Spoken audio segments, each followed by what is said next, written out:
the Dance Alchemist helps people use imagery to connect more deeply with their bodies and their emotions, and therefore they have a more intuitive and personal expression in their body. This approach that she does, it bridges gaps between a structured dance technique and more free form. In other words, anybody can do this. How are you connecting yourself to your imagery and to your body and to your movement? And what does it have to do with us that maybe they're over 50 or 60? Well, I mean, for me personally, the connection to body and to imagery, it does several things for me. One is I feel like, in a way, it's like my own kind of meditation. I feel like I get the same benefit even not having to sit still, and even more so because by being able to activate my imagination and see where it takes me, I feel like it gives me a sense of relaxation and calm. I also feel like it shifts my mood. Sometimes if I feel overwhelmed, and I also feel a very often a profound sense of like peace and wholeness within myself when I design any of my dance alchemies, or even certainly when I do them and lead them. And I would say that the benefit for people of any age, including 50s, 60s, is that because we live typically in such a very fast paced, distracted world of now and immediate and 100 things at once, or at least it seems that way, it's a way to really come back to calm. What I say, come back to self with a capital S. And how you come back to calm is by relating the imagery with the body. How would you define listen to your body? I'd say another word for listen is just simply notice. Notice.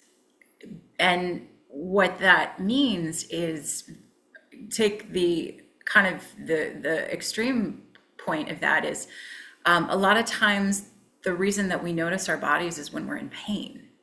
So we're forced to notice because we have an uncomfortable sensation or discomfort, to whatever degree. We're forced to listen.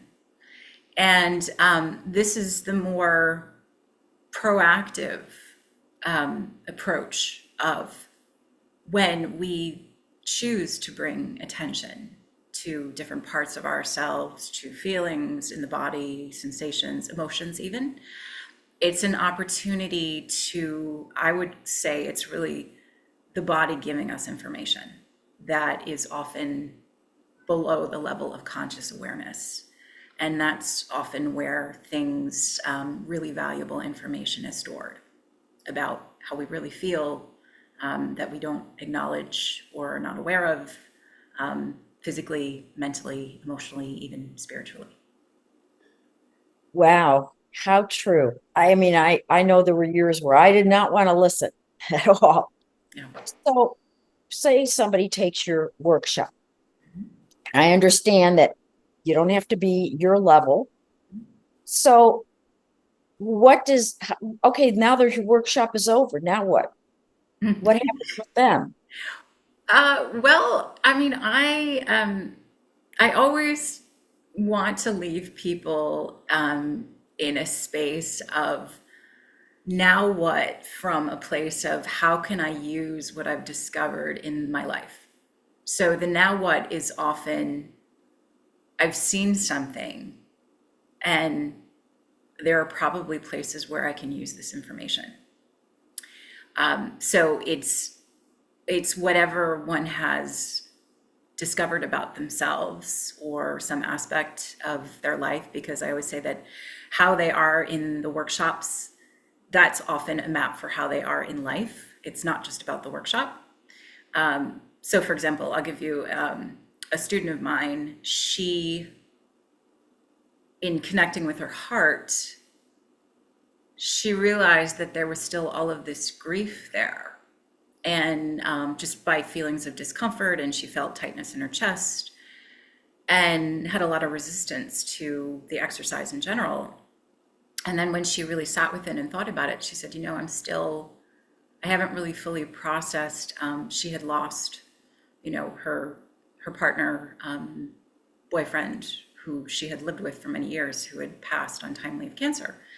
And even though it had been several years, the residual emotion in the body was still there. And so when she could recognize that and acknowledge it first to herself in that safe space, then, it gave her new information to go back out into her daily life.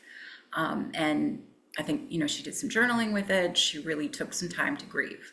Not that she hadn't before, but to a different degree and in different ways than she had previously. One thing that I notice sometimes is that, and I'm interested in your feedback, is that people will go to a certain point and they're not just kind of scared to go further.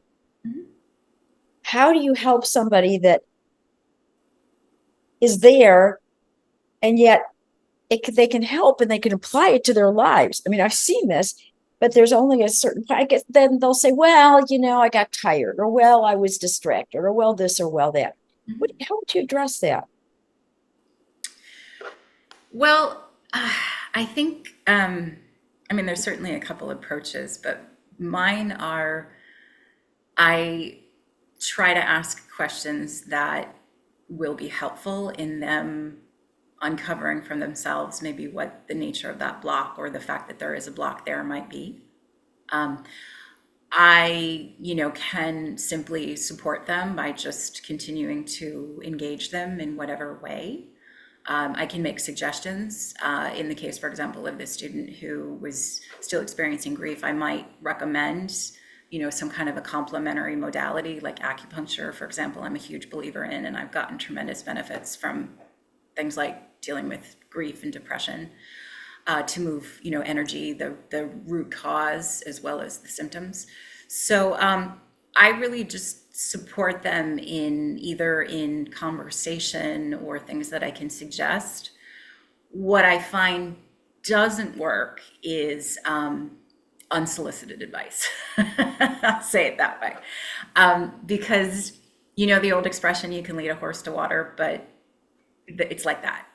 And there's this great expression I love, which is in their world, your answer is noise.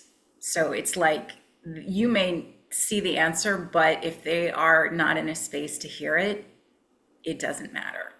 And it's okay. Because what I found with people over the years is that with support and, gentle, I don't want to say guidance, but right and gentle intention, the person with some support and on their own, they will come to things in the time that's right for them.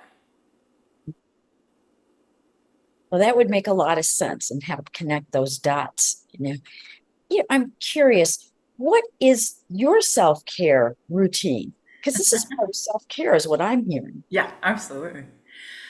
Oh my goodness. It's a great question. So I really have, it's now become a daily practice of various things that on a continual basis, I'm practicing self-awareness and shifting my energies and taking care of myself physically, mentally, emotionally, spiritually.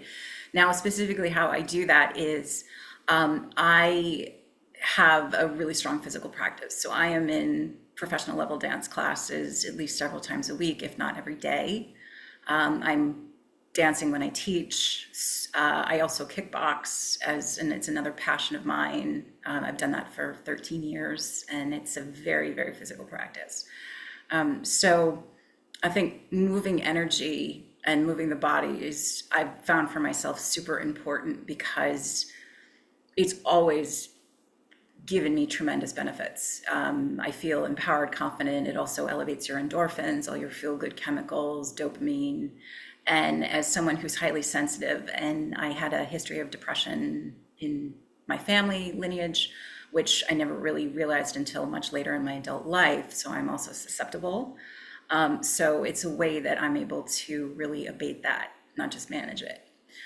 There's also, I mentioned things like acupuncture, periodically getting support. I love getting body work, energy work when I can. Reiki, I'm a Reiki master also, but I have colleagues that I get sessions from. So shifting the chakral energies, the energy centers. I also do a practice which is all about working with the subconscious, which uses kinesiology or muscle testing. And I've been doing that. I had a colleague years ago that I used to receive sessions from. And after so many years, I'm able to do self sessions. And so I do that regularly. And it's like it's an ongoing spring cleaning for my system. So I do a lot of, what I practice what I preach, I'll say it that way. But it works for me. Oh, and also you're modeling for other people that, you are really, as they say, put your money where the mouth is, I mean, you really are doing what you are asking of others. Yeah. And what better model can there be? Do you have a quote or some motivational words that speak to you when you're down? It's funny. The one that comes to me, and I wouldn't have said that this was the first one I would say, but what's there for me right now is this too shall pass. And I think it's an important one because to me, it really speaks about how, whether we are aware of it or not, everything is in a state of change. Like the only constant is, balance as a fluid phenomenon. Balance is not static, it's always shifting, right, to maintain itself. So, and I suppose part of that is Zen philosophy, which I have a background with Zen practice and Zen meditation. And I think that there's something valuable about being able to see things with a certain perspective. So, like when things seem like they're really challenging, you can take a step back metaphorically and realize it's not going to be this way forever. And conversely, when things are really extraordinary, to recognize, like, wow, this is like a peak moment. Like, I really have to take this in because nothing lasts forever. So, yeah, this too shall pass. I love that. I just love that because sometimes it's hard to see the forest through the trees. Yeah. And I know that when we're in the middle of it, it can be hard. And when we have these tools, like what you do, Hmm. that can relate to us at a very deep level, that can give us hope because it's coming from inside out, is what I'm hearing from you. Absolutely. Yeah. Yeah. The inside out approach is the more I have in my work professionally and certainly personally, it's something that when I started studying energy work, healing work, acupressure, and traditional Chinese medicine theory, that was a major uncovering for me. Was out wow, wow, like wow, everything really is essentially an inside job. It seems often like it's not, but it's a lot. It's a lot more powerful if you can work in here first, or in concert with out here. Your things are going to shift more easily. You're going to save yourself a lot of effort and struggle if you do some internal. So, what I'm hearing is that when you feel like your head is exploding, just to stop rather than keep on moving and moving, stop. Even because I know that when I get like that, it's hard to stop. It's Yeah, very hard for me to stop. yeah. And so, what I'm hearing is that you just take deep breaths. Is that what you're saying? And Yeah, stop. yeah. Something that, well, I think here's the thing with that. Your case of when you feel like you're spiraling, like Mhm, spiraling out of control. There's just so much charge, upset, mind mhm, racing, mhm. excess energy. I like the analogy that of a live wire that's not grounded. So, right, if you have an electrical current and a cord that's cut, it's not grounded, so it's quite dangerous because it has all of this charge, and it's not able to complete itself. So it's actually quite dangerous because if you were to touch it, you get electrocuted. So there's two things you can do. One is you can go, okay, I'm not going to touch it. I'm literally going to put it over here, and figure out how, okay, I got to fix this or address it or something to remedy the situation. So there's that approach, what you just said, take a step back. Or you can, and this is like this is like the body hijack version, which is you can go into a safe space and just move in whatever ways. If you're really angry, you can thrash pillows, you can throw dish towels, you can pound your fists on the floor, you can start screaming, you can do whatever. If you're upset, you can allow yourself to just sob and cry and grieve and scream. It's really great to put on pieces of music, by the way, that fit the mood that you're in. I learned this from a woman in a program where she's really about women really owning their emotions. And it's fantastic because that's another way to release all the charge. And again, the body is so influential over the mind and the emotions that if you just let your body just get it out, it's not like it's going to make the problem suddenly fixed or better, but chances are you'll probably feel better, at least for a while. And maybe Well, have a clear head to then think, oh, wait, okay, something will shift. love that. Well, you talked about energy, and I know that one of the things, and I'd like your opinion about that, is that energy work doesn't have to be so hocus pocus, esoteric, you're Yeah, guru or something. I mean, this is moving energy. You are just moving energy, just what yeah, you just said right now. I mean, yeah, yeah, in a shower, going yeah, on a walk. I mean, it doesn't have to be so profound and so heavy and deep, is what I'm hearing yeah, from you. absolutely. Yeah, because when I first started studying energy work, the concept that everything in the physical world is an expression of energy. So emotions, body postures, colors, sounds, smells, taste, that they're all just expressions. So if you start to think about it that way, it's like anything within your senses as well as your environment is just energy. So it's just how I'll give you, you're cold and you go like this. You're moving energy, you're stimulating what would they call your chi or your ki through your energy channels to generate warmth. Yes, you're physically warming yourself, but at the same time you're activating that warming energy. Very simple, pragmatic human response to cold. I love it. I've heard before that actually the most spiritual person is the person that's most everyday, so to speak, just grounded. Totally. Please share with our listeners what you can offer and how you can help them live in the energy of their legacy now. Say more about that. I have an idea, but so Okay, well, what I mean by living in the energy of your legacy now is what mhm, I mean is that really making the most of your life right now. Because a lot of times, maybe because we're certain, and of course, my focus naturally is women over 50, mhm, we're certain age or we have certain messages about ourselves, or we think we need to lose 10 pounds. And when if, and mhm, what if we stopped and said, let's just do this now. Let's go mhm. ahead. Let's dare to live our full lives now. Yeah. And how can we do that? Uh-huh. And also be aware of some of our own physical limitations. There are things, yes, that come up. Yeah. Uh, However, that's why, as I was mentioning to you, I really believe in the word evolving rather than aging. The 3-year-old ages, Mhm, 4-year-olds, my mhm, kids age, and they're much younger than me. mhm. Uh, and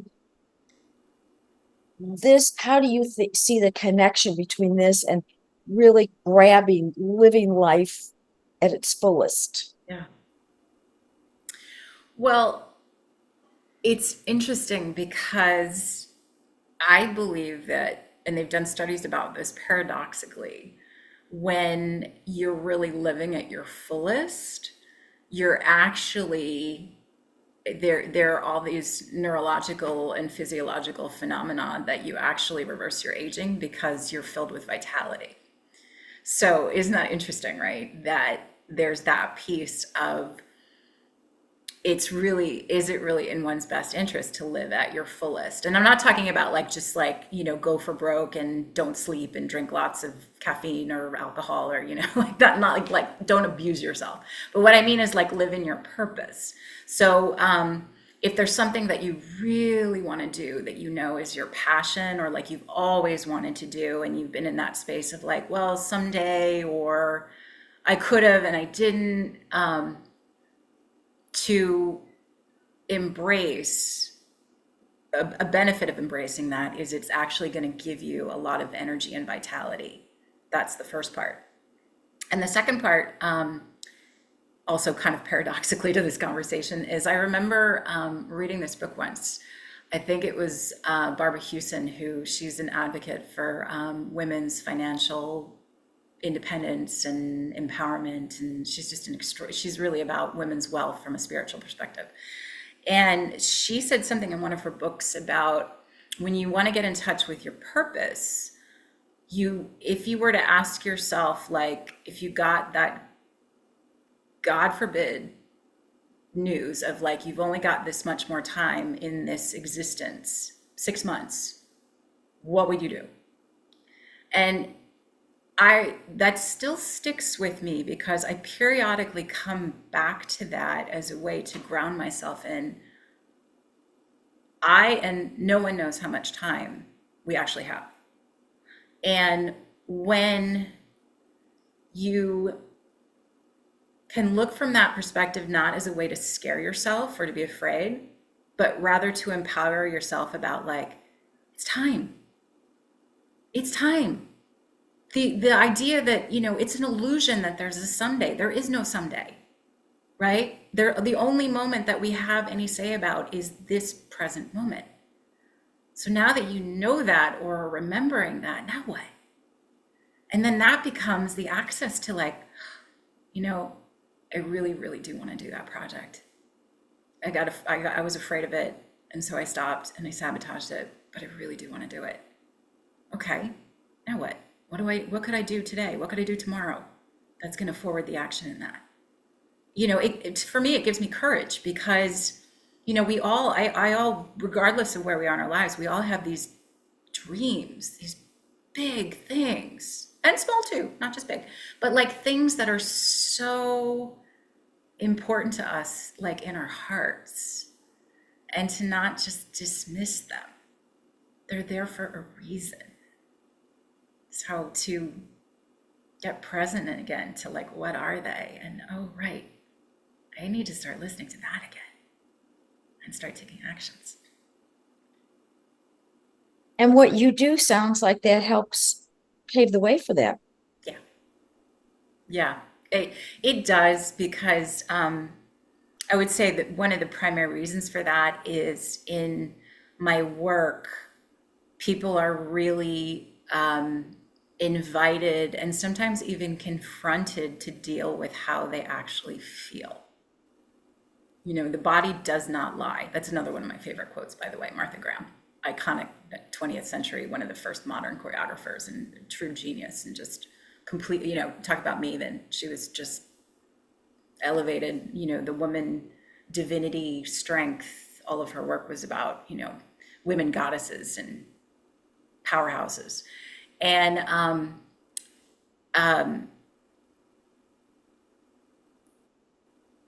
sorry, I got so off on Martha Graham, I just completely lost my train of thought. It was really what you're doing. Oh, sorry, so yeah, being honest with yourself. That was my point. Being honest with yourself, right? Because how often are we like, we think, we're honest with others, but we're not honest with ourselves, right? You said before about like how many things, like, if you're not listening to your body, and it's like you can miss things for years. And it's really easy in this reality that most of us live in because we're so hyper distracted. We have everything in the world to be like, oh, this, so that we don't have to deal with it. And we have wonderful justifications. It doesn't make it right or wrong. It's just for a lot of people what's so. So in the in Dance Alchemy, I really intend and I create a space where people get to be straight with themselves in a very safe, supportive way. Please share more about what you can offer our listeners. Um, you mean in terms of Dance Alchemy? Yeah, okay. So, what I offer is I offer both live in person as well as virtual experiences of Dance Alchemy for the Soul, which it's, as we've been talking about, it's a verbally guided movement exploration. And while I do draw on my background in dance, as you said, participants do not have to have any dance experience at all. What you simply need is your imagination and your ability to just listen, pay attention, and then follow along with moving the body in particular ways. And what I find is that the thoughts and the visualizations are what creates the movement. So rather than going from, again, the outside in, we're going inside out. I often, most of the time, have people work with their eyes closed. And the reason for that is one, you cut out the distractions to go inward, and two, you remove that external filter of, am I doing this right? And does it look right? Which, from a dance technique perspective, right, we have dance mirrors and you're used to this is the ideal and this is how I'm trying to get my body to mimic it. I always say that the way that you interpret it and what you get from it, that's your alchemy, because that's your gold. It's what you notice and how you feel in the process of doing that. That's really what you're meant to get. And so you're really learning things about how you typically think, how you respond, how you react, especially to things that are new or unfamiliar, or, oh, I'm doing that thing I always do. When I don't understand something, I get really frustrated, and then I don't want to participate anymore. That's very interesting, right? Where else does that show up in my life? That kind of thing. Or like, oh, I love it when somebody says like, who cares what anybody, oh yeah, if I'm on my own, like then I can just be, I'm free to be. I only suddenly become this other person when I feel like I have to be a certain way around other people. Or, I'm just making up examples, but so it's really, it's an exploration, and each workshop, masterclass, course has a specific focus. We're not just not that there's anything wrong with this, but we're coming into this exploration with a particular intention an area in which to explore. So, for example, I have done workshops about owning one's personal power and how that plays out with the body. I've done things about the heart and how it's really about a connection to yourself as well as to others. I've done workshops about, Spiritual beings having a human experience. yeah, yeah, you could certainly absolutely say it that way. Yeah.